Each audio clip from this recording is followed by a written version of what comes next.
ByDr.G.Vezhaventhan MS, MCH, eminent surgeon, urologist, andrologist, laparoscopic and minimal access surgeon. Has more than 20 years of experience in the field of urology and andrology. Completed his undergraduation, post-graduation in general surgery and super specialization in urology, all from MMC Chennai. Holds the post of Assistant Professor of Urology. He is a visiting consultant in various super specialty hospitals in Chennai. He is the Medical Director of Sondhi Fertility Center Urology and Stone Center setup at Chennai. He's participated in several research projects and scientific publications. He is a member of various urological societies in India.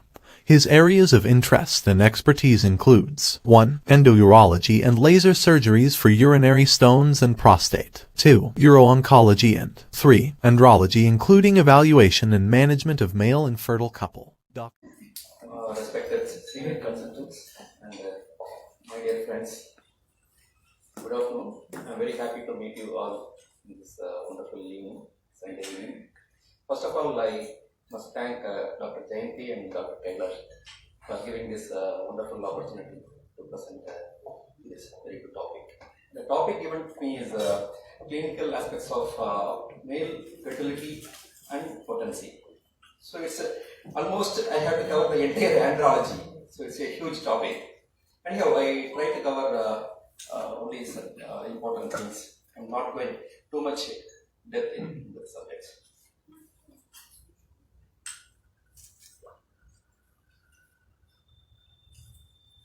So, infertility is defined as the inability of the sexually active, non-contraceptive couple to achieve spontaneous pregnancy in 1 year.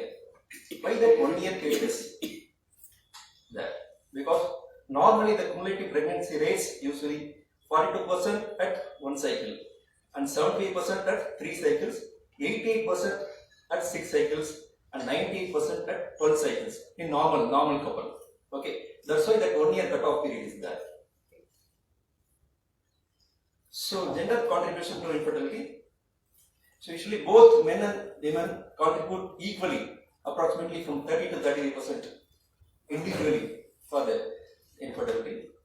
They together contribute nearly 20%. Okay, remaining 15% are idiopathic. Okay.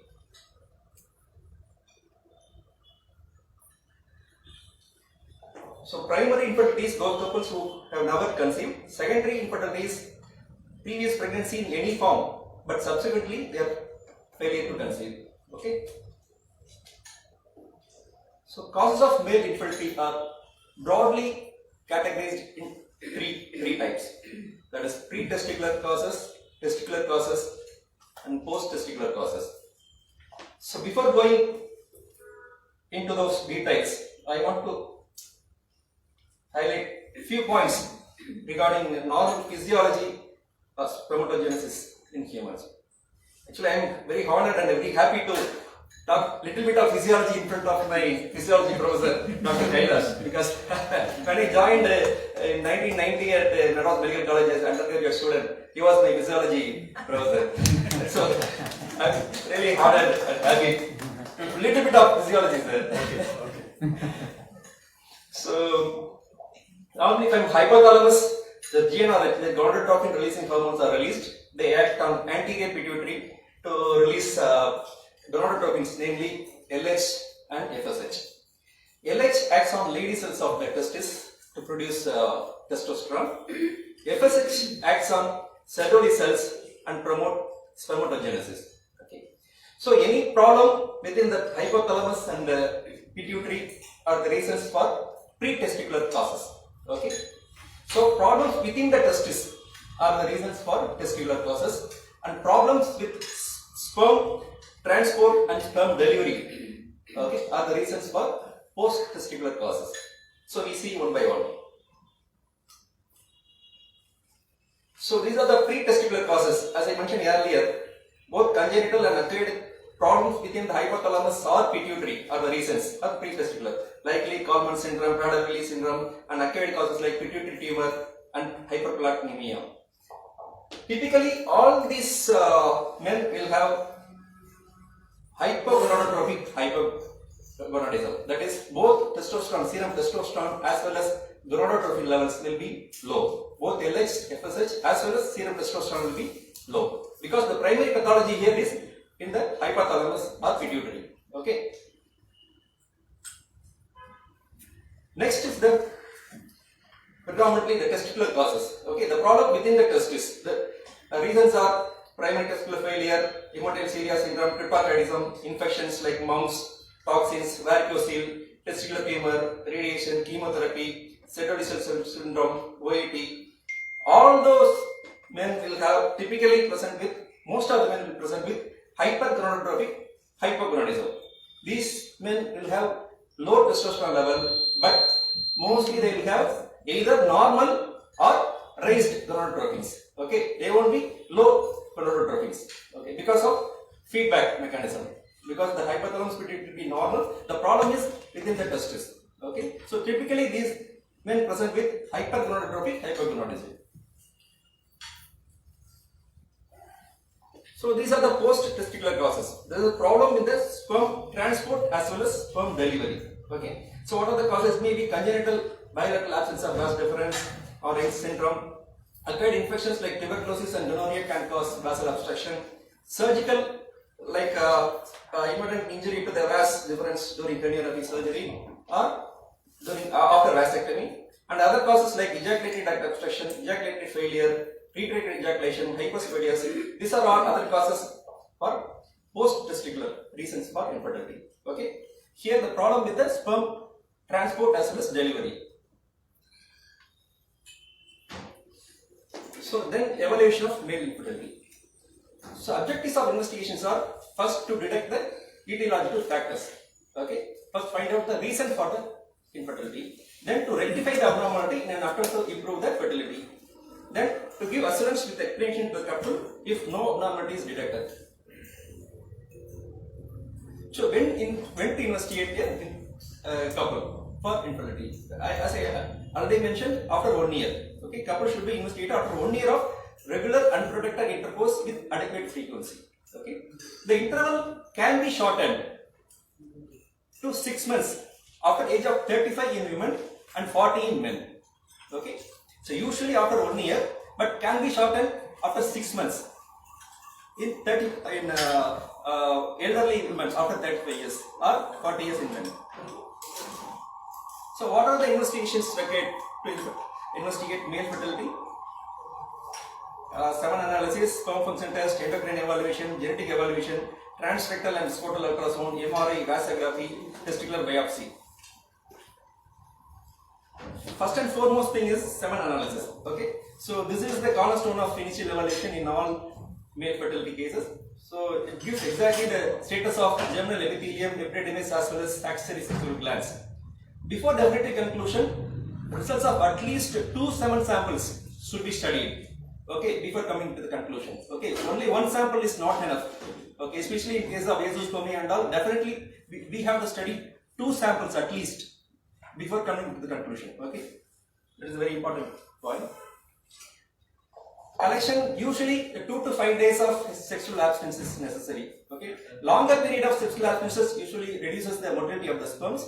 Shorter duration leads to low semen count. So usually advised sexual abstinence is 2 to 5 days.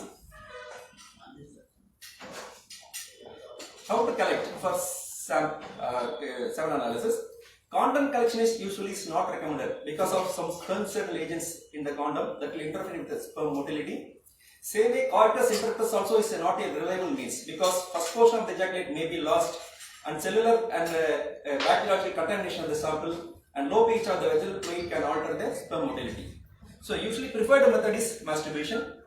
So it should be contained in sterile wide mouth plastic container. Entire ejaculate should be collected and sample must be brought to the laboratory within 1 hour. Okay, that is very important. Within 1 hour it should be analyzed. Okay. Otherwise, it's better to be collected within the lab or centers providing suitable environment for semen collection. Okay, so usually you should advise the patient to go to the center or lab and collect the sample there itself. That is preferable method rather than collecting from their house to transport to the lab.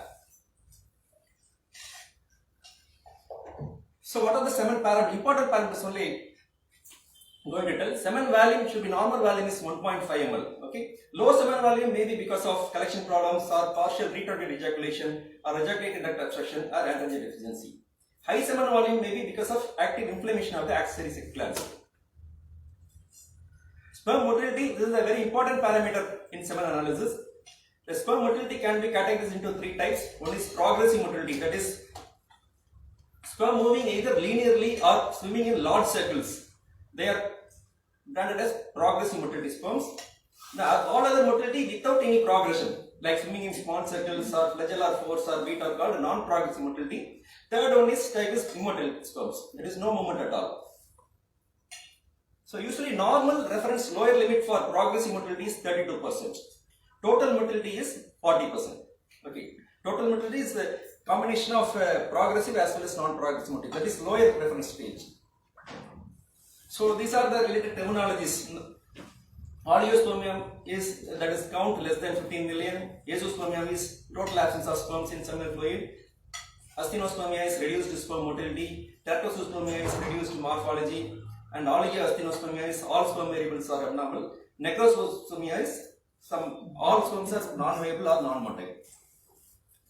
So why this all sperm dysfunction occurs? Why this all the OAT occurs? What is the basic pathophysiology behind this OAT? A lot of theories have been explained for this spermatocyte dysfunction. The most accepted one is that ROS induced injury, that is reactive oxygen species induced injury. So when there is imbalance between the reactive oxygen species and the natural antioxidants, the reactive oxygen species induced oxidative stress on the spermatozoa will produce all these OAT features and produces infertility. Okay, what are the external factors will produce this excess ROS? These are the external factors like drugs, smoking, pollution, radiation, diabetes, cancer, systemic infection. All will increase the ROS production and may cause the sperm abnormalities like OAT. So most of the practitioners will be treating all the OAT cases with all the available drugs. So those are all containing these various combinations of antioxidants like coenzyme Q, lycopene, selenium, zinc in various combinations. So all those antioxidants will reduce this ROS activity, thereby reducing the oxidative stress on the spermatozoa, thereby improving the sperm functions. Okay, so we can treat empirically. All are almost treating empirically the OAT because of this antioxidant properties of various combinations. So these are the WHO reference values of semen parameters. Volume should be more than 1.5 ml. Sperm concentration is 15 million. These are lower reference value. Okay. So total sperm count should be more than 39 million per ejaculate. And total motility should be more than 40%. Progressive motility should be more than 32%. Vitality is more than 58%. And morphology should be more than 4%. 4% normal sperms. Then comes endocrine hormonal evaluation. Serum testosterone and FSH. These are the two hormones we have to do in all cases. Okay, only two: serum testosterone and FSH. Okay, so both will tell about the function of the lady cells as well as germinal epithelium. Okay, testosterone level will tell about the lady cell function. The FSH level will tell about the germinal epithelium. If serum testosterone level is abnormally low, then we have to order for free testosterone, LH and prolactin. Okay. Then what about serum estradiol? E2 consideration. It can be determined in persons presenting with gynecomastia or excessive obesity, because in excess fat there will be peripheral conversion of testosterone into estrogen. Okay, so in patients with excess obesity and gynecomastia, we can order serum estradiol concentration. Okay, so infertile men with the testosterone to estradiol ratio less than 10 can harbor significant but reversible seminal alterations. Okay, so in those patients that aromatase inhibitors can be helpful when the estradiol level is high. So these are the usual investigations. What are the additional tests we can order? That is, these additional tests are indicated only in selected patients. Okay, what are those? This test is for anti-sperm antibodies. When there is lot of agglutination in the semen sample, we can order for anti-sperm antibodies. Then comes DNA fragmentation test. So usually sperm DNA is bound with the protamine and tightly packed to protect from stress and breakage during transport via the female genital tract. So various factors like smoking, drug and toxins, malignancy, chemotherapy and varicocele can all produce DNA fragmentation. So elevated DNA fragmentation is identified in roughly 8% of subfertile men with normal semen parameters.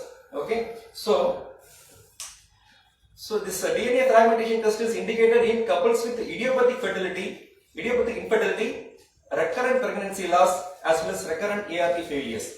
Okay, their semen parameters will be normal, but there will be repeated IUI, there will be failure. Repeated ART will be failure. So repeated natural pregnancy, there will be failure. So in those cases, the DNA fragmentation is indicated. The clinical threshold for that is the DFI is usually should be less than 25 to 30%. If the fragmentation index is more than 30%, we have lower consumption rate with the natural intercourse as well as with the ART. Then postcoital test, that is done to determine the number of active spermatozoa in the cervical mucosa and to evaluate sperm survival and sperm behavior some hours after coitus. Okay, so this is done usually as close as possible to the, but just before ovulation. Okay. Then reactive oxygen species testing, as I mentioned earlier, this analysis also will help in which patients we need to supplement with antioxidants.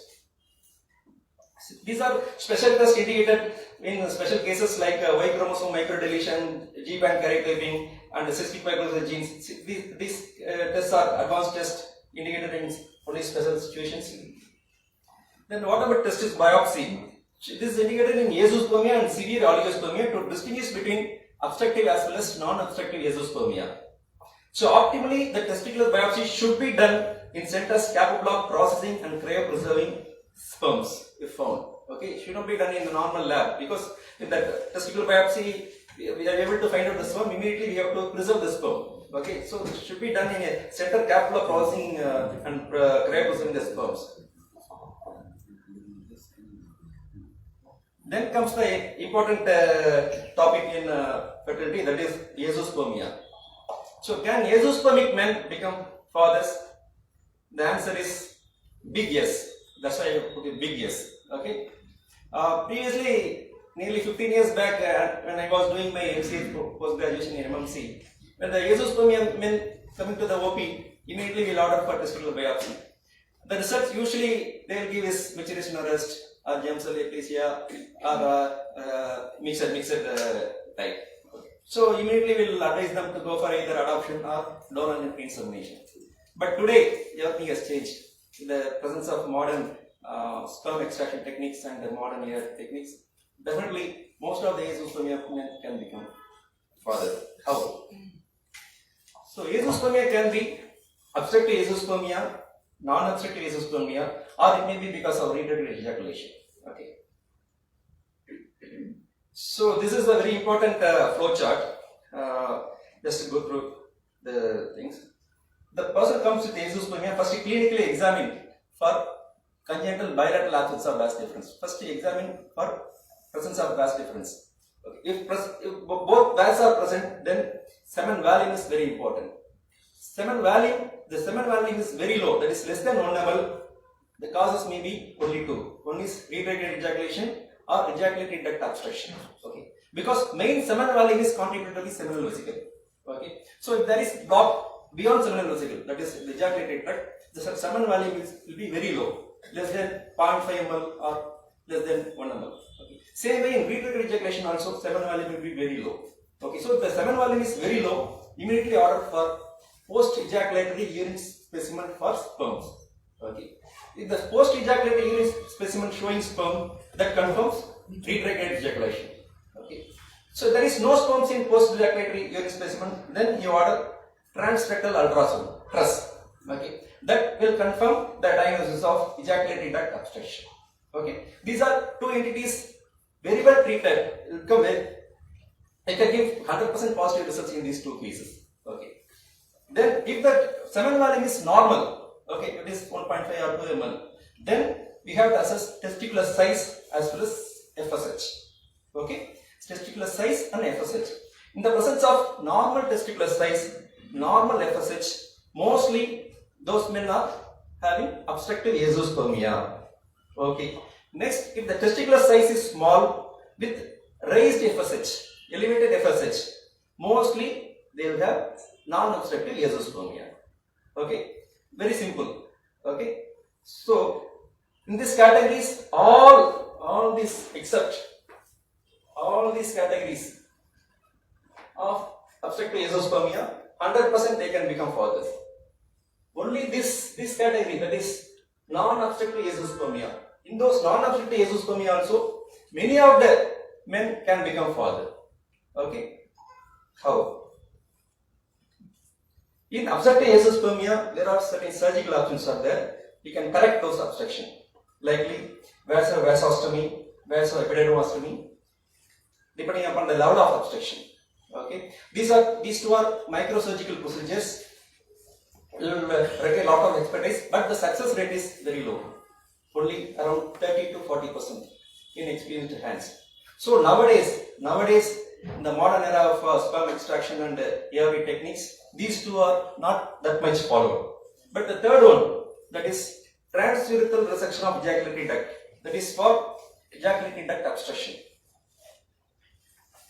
That is very much indicated now because there is totally endoscopic procedure. Okay, totally endoscopic procedure that will 100% success rate. So it is because of obstruction at the level of ejaculatory duct, can be congenital or occurred because of recurrent prostatitis or prostatic or seminal cyst. So you can ejaculatory duct opens at the level of Wiedemann-Tenum at the urethra. So you can resect the Wiedemann-Tenum, you can remove the obstruction. Okay.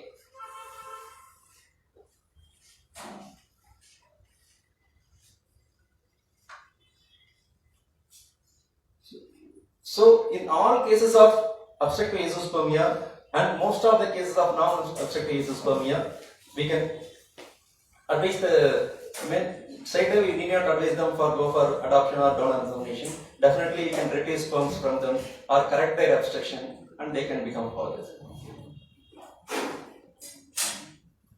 Then comes varicocele.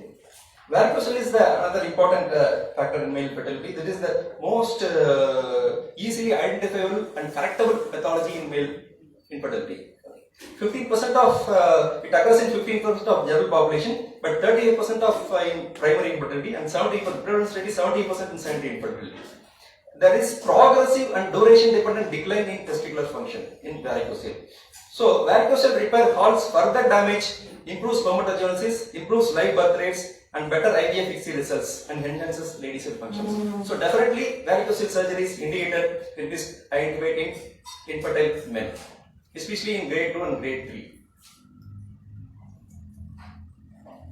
So these are various sperm parameters depending upon when the grades of varicocele increases, there is gradual decline of sperm function. So there are various approaches for varicocele surgery, but most preferred one is microsurgical subinguinal approach. That is the most preferred varicocelectomy procedure for infertility. Then orchidopexy. Cryptorchidism is associated with high incidence of infertility. So orchidopexy at the early childhood is very much indicated to preserve testicular function as well as fertility. Then comes several sperm retrieval techniques for ART. Available techniques are MESA, PISA, TISA, TIS. The first two, that is MESA and PISA, are indicated only in obstructive azoospermia. They are only helpful in non-obstructive azoospermia. But the next two, TISA and TIS, are useful both in obstructive as well as non-obstructive azoospermia. So what is MESA? That is microscopic epididymal sperm aspiration. That is the open technique. So we will expose the epididymis with a microscope. We will cannulate the epididymis and will extract the sperms. Advantages are the lower complication rate. We will get epididymal mature sperms. The sperms from the epididymis are usually mature, so they will give good results. And larger number of sperms are retrieved, so 60% success rate. Disadvantages: it requires anesthesia, it requires microscopic instruments and skill. It's not useful in non-obstructive azoospermia. PISA is percutaneous epididymal sperm absorption. It is very simple. It can be done under local anesthesia. Again, the epididymal mature sperms are obtained. Disadvantages is a blind procedure. So hematoma and vascular injury is common. So it gives variable success rate. Only small quantity of sperms are retrieved. It is not useful in non-obstructive azoospermia. Then comes TSA, that is testicular sperm aspiration. This is also a blind technique with a large bore needle. We are extracting sperm directly from the testis. It's useful in obstructive azoospermia as well because we are directly aspirating from testis. Disadvantages are immature sperms because we are taking sperm from the testis. Only small quantity can be retrieved. Then comes testicular sperm extraction. In this, we will bivalve the testis. It takes normal appearing seminiferous spicules from various sites. Okay. So here in non-obstructive azoospermia gives very good results. So the table you can see even in Klinefelter syndrome, post-chemotherapy, Sedal-Lewis syndrome, maturation arrest, even in maturation arrest 40% you can retrieve normal sperms in these. Okay. Only in Y chromosome microdeletion, that is A of A and A of B, that is azoospermia factor A, azoospermia factor B, microdeletions, you won't be able to retrieve any sperm. Okay. Even in microdeletion A, that is azoospermia factor C, we can retrieve nearly 70% of the sperms. Then comes recent advances, the testicular mapping. Testicular mapping nothing is but extended microsurgical piece. In that we will bivalve the testis, we will open the testis, we will divide the testis into 24 different zones. Okay, we will divide the testis into 24 different zones. We will take sample from all 24 zones. Okay, so that will be studied. So we won't miss any site. Then comes erectile dysfunction. Erectile dysfunction is defined as inability to attain or maintain penile erection sufficient for satisfactory sexual performance. So prevalence rate is 10 to 20% worldwide. The prevalence increases with age. Usually less than 40 years, prevalence is only 1 to 10%. In 70 to 90 years, prevalence rate is 50 to 100%. Risk factors for EDR: diabetes mellitus, obesity, cardiovascular disease, hypertension, dyslipidemia, depression, and prostate disease. There is strong correlation between sexual dysfunction and coronary artery disease. Men with sexual dysfunction 43% more likely to experience a cardiac event after 5 years of follow-up. So potential causes of ED are commonly categorized as psychogenic, organic or mixed. Organic causes are again divided into arteriogenic causes, neurogenic causes and veno-occlusive causes. So this is the table showing how to differentiate psychogenic erectile dysfunction from organic dysfunction. Psychogenic erectile dysfunction usually will have sudden onset. The previous month they will be absolutely normal, suddenly they will develop erectile dysfunction. But in organic cause there will be gradual onset. Same way that psychogenic one is situational dysfunction. In sometimes they will have normal erection, sometimes they will have abnormal problem. But in organic there will be global dysfunction. Another important thing is that is nocturnal erection is always present. Nocturnal erection is always present in psychogenic ED, but nocturnal erection is very poor or absent in organic ED. So history taking is very important in evaluating patients presenting with sexual dysfunction. So we have to give a lot of questions to the person as well as to his partner. Okay, so a lot of these symptoms scores have been developed. Most acceptable one is International Index of Erectile Function. This contains lot of questionnaire that address and quantify 5 domains, namely erectile function, orgasmic function, sexual desire, intercourse satisfaction and overall satisfaction. So depending upon this score, it can be divided into mild, moderate and severe ED. What are the usual laboratory tests advised to the men presenting with sexual dysfunction? Commonly advised is fasting glucose, complete bed count, lipid profile and serum total testosterone. And prolactin can be also be measured. Usually serum testosterone should be measured in the mornings between 7 and 11 am when there is peak serum testosterone level. Normal range is usually 280 to 1000 nanogram per deciliter. Then vascular evaluation is to rule out arteriogenic as well as veno-occlusive cause. This consists of combined intravascular injection with the pharmacoagents like pharmacodiuretic agents like papaverine, then doing penile Doppler. In penile Doppler, the peak systolic velocity should be more than 35 cm per second. The PS3 is less than 20 centimeter per second, we can brand it as arteriogenic PD. Then treatment considerations. The first and foremost thing in sexual dysfunction is lifestyle modifications. Okay, that's a very important thing. So what are they? First, optimization of comorbidities, discontinuation of smoking, regular exercise, healthy diets, and reduction in caloric intake as well as obesity. Then comes psychosexual therapy in the form of systemic anxiety reduction, interpersonal therapy, cognitive behavior therapy, sex education, couples communication and sexual skills training, and masturbation exercises. Then comes testosterone therapy. If the investigations is showing definite documented evidence of hypergonadism and low testosterone level, we can supplement with the testosterone. It can be intramuscular or subcutaneous or transdermal patch or gel. Then comes very popular oral medical therapy. So this is the very ideal therapy because of its convenience, simplicity, and non-invasiveness. So PD phosphodiesterase type 5 inhibitors. These are the most commonly used oral medical therapy. So how it acts? Actually, that nitric oxide is generated from pineal nerve endings after sexual stimulation. This nitric oxide via cyclic GMP, that is the second messenger, relaxes the vascular smooth muscle and thereby increasing the blood flow and maintains erection. Okay. So this phosphodiesterase type 5 enzyme will catalyze the cyclic GMP, thereby reduces the erection. So these phosphodiesterase type 5 inhibitors will block the catalytic action of phosphodiesterase, thereby maintaining the cyclic GMP level, thereby maintaining the erection. Okay. The main problem with this medication is this PD5 inhibitors only augment but do not induce erection. So the patient cannot take the tablet Viagra and they can watch TV or watch cell phone and wait for erection to occur. It won't come because the erection requires sexual stimulation for the nerve endings to release nitric oxide. Okay, it will only augment the erection. So obsolete contraindication for using PD5 inhibitor is, we all know, is nitrate use in any form. Okay.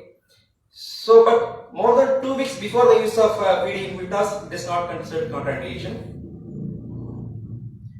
It should be used cautiously in conditions like aortic stenosis, left ventricular outflow obstruction, hypertension, and hypovolemia.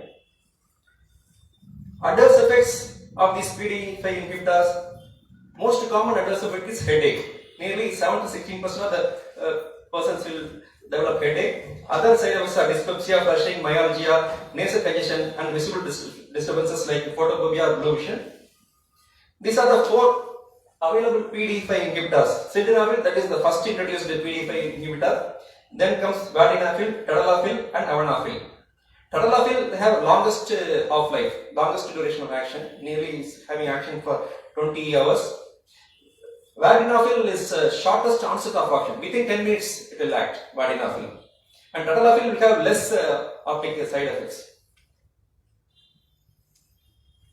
Other oral therapies like L-arginine, L-dopa, and prostaglandin. These are the some intracavernous injection vasodilator agents like papaverine, phentolamine, and alprozdotil. These are useful in selected patients. That popularly known ByMix, Trimix. Trimix is alprozdotil, papaverine, phentolamine combination. Then little word about pineal prosthesis surgery. This is indicated in only selected patients. There are 2 categories of prosthesis available. One is semi-rigid or malleable. Second category is inflatable. This is the picture of semi-rigid malleable prosthesis. The problem with this prosthesis is this is semi-rigid, but so penis will be always in the semi-erect position. So that will be very difficult for the person to maintain it. Then comes this inflatable prosthesis. Here these 2 balloons and a saline reservoir is there. That saline reservoir will be fixed in the medial side of the thigh. So whenever they want erection, just they will compress that reservoir.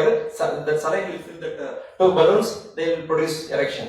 So that when the act is over, they can again press this reservoir. The saline will again deflate the balloon. That will come to that reservoir. But these processes are lot of some technical problems and some complications. Then finally, pineal revascularization surgery. This is for arterial revascularization for especially in young patients after trauma. So finally, take home messages. Semen analysis is the single most important test in male fertility evaluation. Reactive oxygen species induced oxidative stress on spermatozoa are acceptable theory for OAT. Almost all obstetric azoospermic men and many of the non-obstetric azoospermic men can become fathers with available modern retrieval techniques. Transurethral resection of ejaculated duct is one surgical procedure with high success rate in obstetric azoospermia. Nowadays, that vasovasostomy, vasectomy are not much followed. All other cases of azoospermia, modern sperm retrieval techniques is highly successful. Prevalence of ED increases with age. Careful history taking with the International Index of Erectile Function questionnaire is very important to assess type, severity, and cause. PDE5 inhibitors are commonly used oral therapy. Other treatment options are reserved for selected patients. Thank you. You said half-life for tenofovir is about 21 hours. Half-life is 17 hours. 17 So nearly it has more than 24 hours. That means you have erectile stage continuous for 20 No. That's all. It only maintains, not stimulates the erection. Okay. When they are having a sexual desire or sexual stimulation, it will produce erection. Oh, otherwise, Immediately after that, that will come down. that will become a big problem. No. That's why that these PDE5 inhibitors only aids, augments the already induced erection. So because a lot of people are the wrong concept that Viagra will give, that's all it start off. No, Actually, no. it's not like No. Yes. For that, before that, the nitric oxide should be released. The action of PDE5 inhibitor is only blocking the catalytic action of cyclic GMP. Before that, nitric oxide should be released from the penile nerve endings from the parasympathetic stimulation by sexual stimulation. Okay, so once that nitric oxide is released, that will induce that cyclic GMP, and that will cyclic GMP relaxes the vascular smooth muscle. The action of PDE5 inhibitor is only blocking the catalytic action of PDE5 by catabolizing the cyclic GMP, so that maintaining the cyclic GMP level, so that direction will be maintained. But nitric oxide deficiency per se will not be there. Will not be there. Will not be there. Or you can have an inhaler nitric oxide is available. No. Nitric oxide should be released from the parasympathetic nerve endings in the penile vasculature. Not that nitric oxide in the won't be. That can be achieved only by sexual stimulation. What are the contraindications? Contraindications of concurrent use of nitrates. Nitrates in any form is absolute contraindication. Nitro-content and all. Any nitrates, because both are having vasodilator effect. So both are having the same effect. So they will have hypotension and sometimes collapse and shock. Okay, so any patient taking nitrates is contraindicated. Some people complain of gastritis after taking PDE. Yes, I have mentioned all the adverse effects that. Why are you warning up the correlation between gastritis? Gastritis. Maybe some that gastritis contraindication may be because of some components, other components in the drug. That other visual disturbances mainly because of the PD6 is found in the retina. So it will act on the PD6 enzyme on the retina that will produce the blue vision and photophobia. If somebody has retinopathy, will it be like contraindication? No, it's not contraindicated. Not contraindicated. It will produce blue vision, that's all. Not contraindicated. In hypertension is a contradiction. In hypertension per se. No, not contraindicated. Even the patient taking antihypertensive, you can use. But it's not contraindicated. Tenofovir has got anything to do with premature ejaculation. Doesn't prevent premature ejaculation. No, premature ejaculation is a totally different entity. So premature ejaculation is because of problem with the serotonin level, or some problem, the local problem in that gland space. If there is any inflammation like pyelonephritis or urethritis or prostatitis, it can cause preterm ejaculation, or some serotonin level. Less serotonin in the brain can also act as contribute premature ejaculation. For that, we can use that SSRI antagonist, that is dapagliflozin, serotonin reuptake inhibitors. Trade name? Dapagliflozin, long last, 30 mg. Long last. That inhibitor, but what's the problem with the dapagliflozin? That's a PDE5 inhibitor can be taken on demand. Whenever they want to take, that can be taken on demand, but that this dapagliflozin should be taken at least 3 months continuously. Then it will have an effect. If I know any local problems like urethritis or some hypersensitivity in the gland penis, we can apply some local jellies or lidocaine jelly for the gland penis that can be useful. Or we can use some condoms that may be also sometimes useful in some patients with the premature Instead of ejaculation. taking oral pills, any external applications are there for erectile dysfunction? External applications on the Only the testosterone preparations are available. Testosterone gel is available. Only that is indicated only in patients with hypogonadism, not in normal people. Most of the people present here are psychogenic ED, so those people won't be helpful. Himalaya is having it. Yeah, somewhere that's what Himalaya, Yeah, testosterone gel is available. Testosterone gel, but that is 𝙤𝙤 gel also was available. yeah. That is the substrate for nitric acid. That's so can be also used. And migraine is a contraindication, right? Not contraindication, because one of the commonest side effect with PD inhibitor is headache.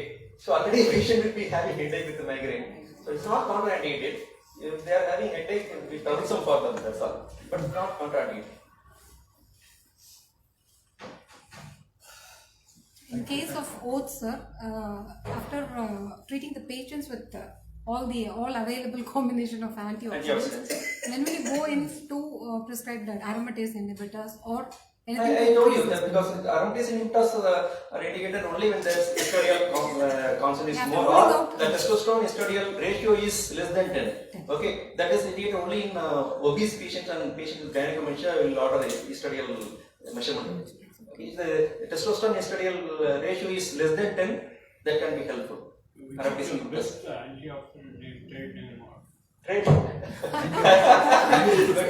We are not here to promote any company. So, all companies are having the combination of coenzyme Q, lycopene, selenium, zinc in various combinations. Are they really effective? I think somewhat only.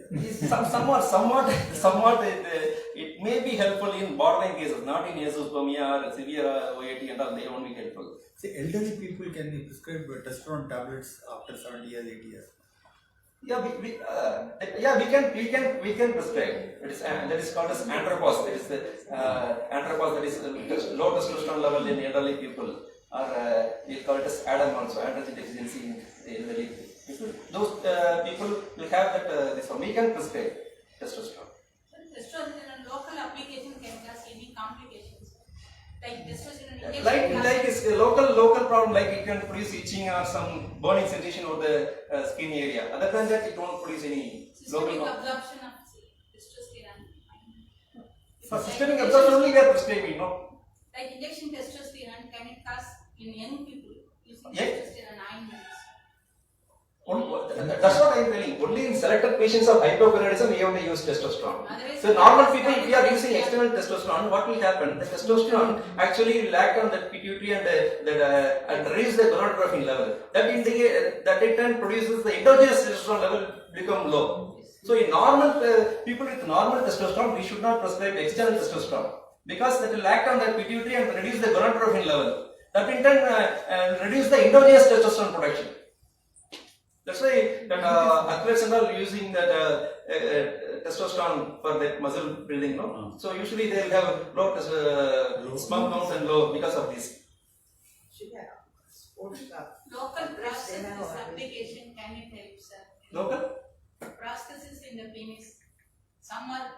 I mentioned two process, that semi-rigid process and inflatable process are there. That is indicated only in selective patients. When all other medications are failed, then we can analyze the last result. Because that is a major surgical procedure. Will have a lot of complications and like. Local atrophy and that. That can produce infection, erosion of the, then it require resurgeries.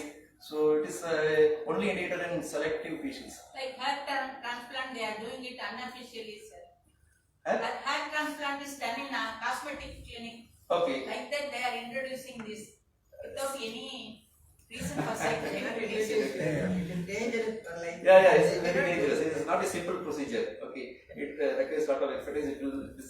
The process is not freely available. So it is only one company that Shaw process is approved for semi-rigid and Ambicor is approved for that inflatable processes. So that is not a simple thing to do the procedure as well as to maintain it. Okay. Saudi they used to do all these things. One minute. Saudi and they Okay. used to come to Bahrain and then Oh. this main job is this one. Okay. In GP they are doing, sir. Oh. GP people, they may be Ayurvedic, they may be somebody. No, the GP people, no. They won't do this name process. They are some people are doing that intracaverous injection of papaverine, intracaverous injection of papaverine and pentolamine. That by mixed trimix I told you, those some GP people are doing. Kaduputra madri, sir. Local, they are doing it without any medical.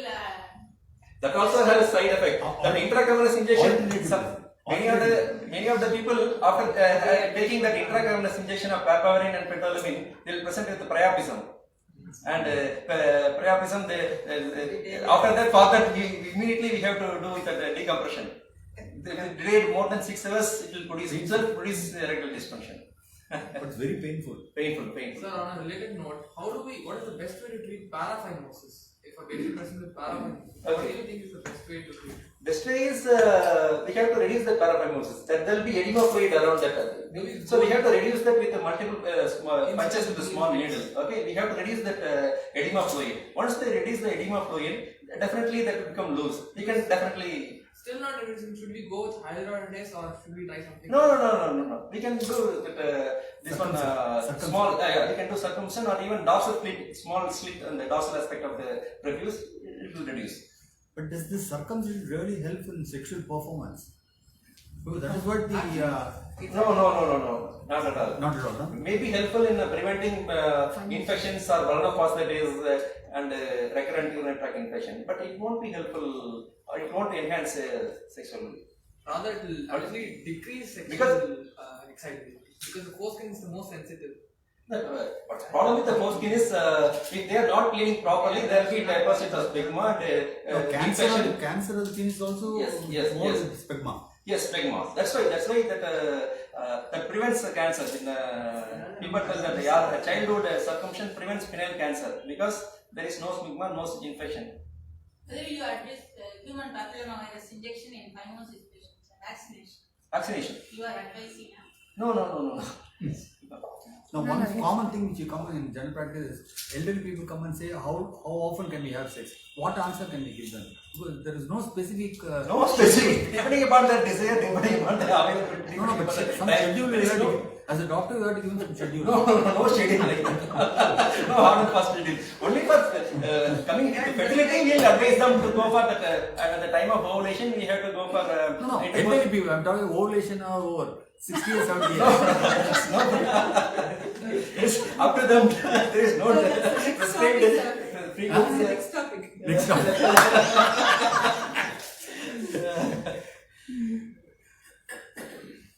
Okay, I think. Thanks a lot. I appreciate that we had a very nice and elaborative, detailed information about